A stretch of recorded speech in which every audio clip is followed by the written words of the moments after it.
The Supreme Court recognized a patient's right to physician-assisted death, but also clearly stated that in its ruling, it was not intended to compel physicians to provide assistance in dying. Legislation is required to address the appropriate balance between these two rights. The committee might consider the model adopted under Quebec's legislation. Under that model, a physician who refuses a request for medical aid in dying for reasons of conscience must notify the designated authority that in turn will find a physician who is willing to consider the request. Let me reiterate the reasons for the necessity for legislative protection for physicians. Physicians engaged in physician-assisted dying play a unique role for their patients. As I mentioned, this relationship is one based on trust and empathy, and in this most complex of situations, it relies on an intimate relationship between the patient and his or her physician as they work collaboratively, collectively, on the best approach for that individual patient. The CMPA submits that federal legislation must provide some assurances for these physicians so that they know they will not be prosecuted if they comply with the requirements under the law for physician-assisted dying and believe in good faith that their patients meet the criteria. I would like to address my first question to Dr. Stern. Dr. Stern, in your brief on page 7, in relation to rights of conscience, this issue has been discussed and raised by many witnesses. We had yesterday the representative of the churches, and they were wrestling with the issue of a doctor or a physician, I should say, or a health care provider who would refuse on moral ground or religious ground to be part of a physician-assisted death. And you suggest, and I read your recommendation to us, it's the last paragraph on page 7, with a view to ensuring patient access to care, an appropriate approach to consider is the one adopted under Quebec's an act respecting end-of-life care. In Quebec, a physician who refuses a request for medical aid in dying for reasons of conscience must notify the designated authority, I underline the designated authority, who will then take the necessary steps to find another physician willing to consider the request. Could you explain us who's the designated authority, how it works in practice? So I think because it has been, as you know, the act has been implemented in Quebec, so I understand that you might have the information that we're seeking in relation to protecting the rights of conscience.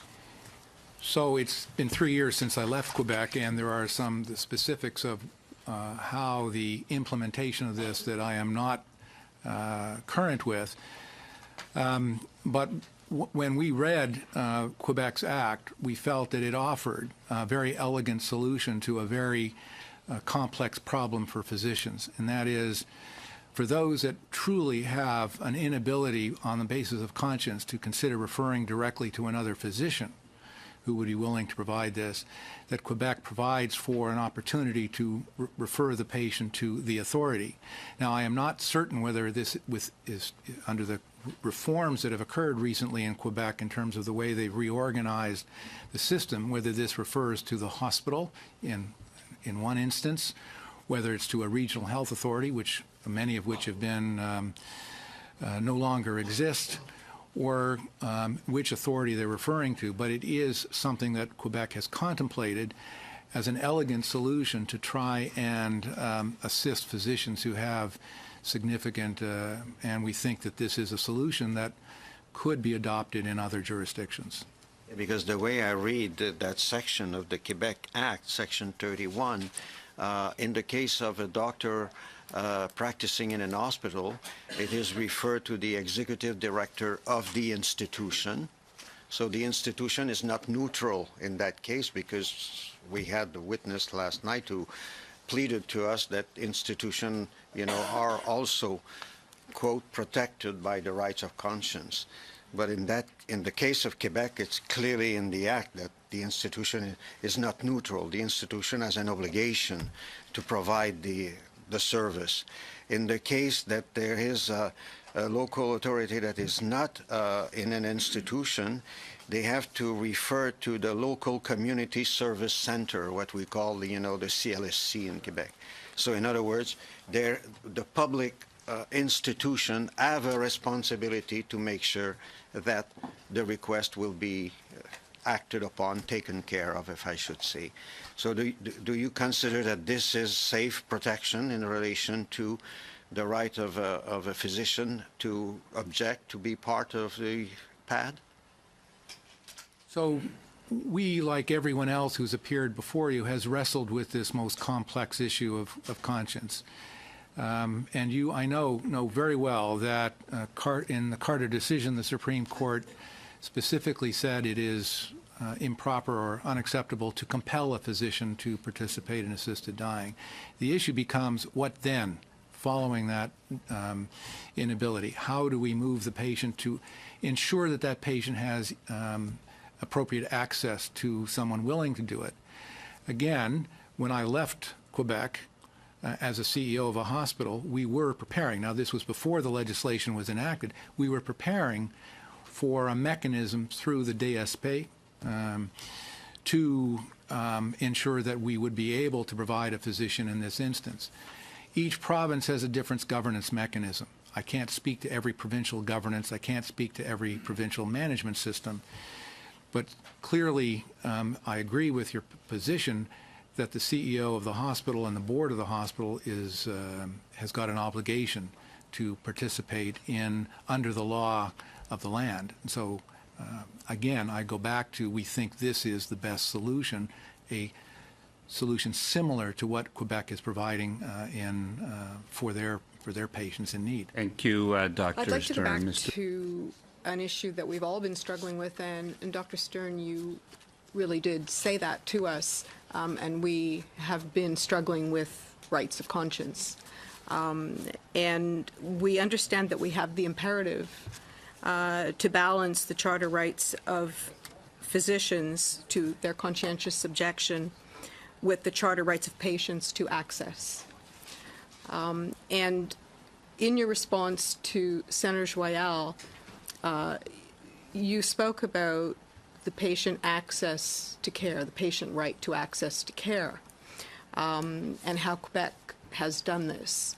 But if I look at your submission to us on page 7, the end of the first paragraph, and I'd like to try to understand how this is connected, you say, "We urge Parliament to ensure that physicians' freedom of conscience is protected when considering the legislation in response to Carter." So I understand the ensuring patient access to care component as it plays out in Quebec. Is that the answer to ensuring physicians' freedom of conscience is protected, which you charge with Parliament? And I'd like to ask you about that as well, if I may.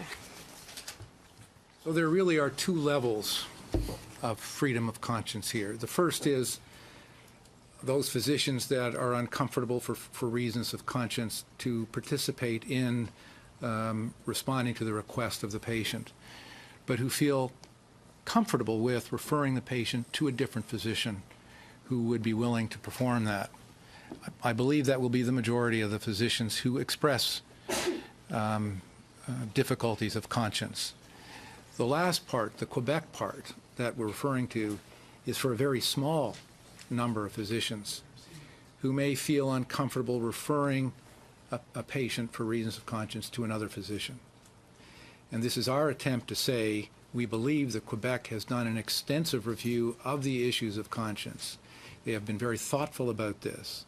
And the solution they've come up with is, our view, the best way of balancing the two rights, the rights of the patient and the rights of the physician. It will apply to a very small number of physicians, but that's what we think is important. We want to preserve the physician being able to participate in this in that empathetic and thoughtful way. And knowing that some of their colleagues who may have difficulty with this can't is quite helpful in this process. Okay, that really helps me understand you telling us there are two different aspects you're dealing with here. But I'd also like to go back to say you urge Parliament to ensure this. And so I would like to ask you if you do think that this should be addressed in federal legislation, or is it a provincial jurisdiction, or is it a regulatory body jurisdiction? How do you see this? I think this is an absolute necessity to be done.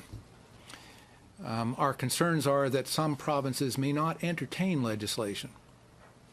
In the absence of legislation on this very important social policy, physicians and patients both will be left in limbo with a significant amount of uncertainty that will be filled in a way that is insufficient and provide unequal access. It's inappropriate for a patient in one jurisdiction to have different access than a patient in another part of this country. Therefore, the federal legislation will guarantee that the legislative requirements are fulfilled and that patients will have a consistent approach across the country to access to physician-assisted dying. We hope that the province's legislation, where they entertain to do it, will be sufficiently similar that the federal legislation will not supplant the provincial legislation in those provinces that actually do the legislation. Okay, so, and with respect to freedom of conscience of physicians, is that the responsibility of the federal Parliament to legislate, to build that into the legislation, or is that something that you see the provinces doing or the regulatory body doing? I absolutely believe that this is a legislative requirement. And yeah, federal, and for the reasons that I entertain, and that is for the issue of consistency. And the issue of consistency of access for those patients. You know, if we go back to my original point, a physician who feels insecure because of uncertainty is not going to be able to enter into that relationship with that patient without fear that something bad is going to happen to them. They need to be in that relationship so they can provide the empathy and trust that allows the patient collectively to move forward with that doctor to a successful implementation of the physician-assisted death.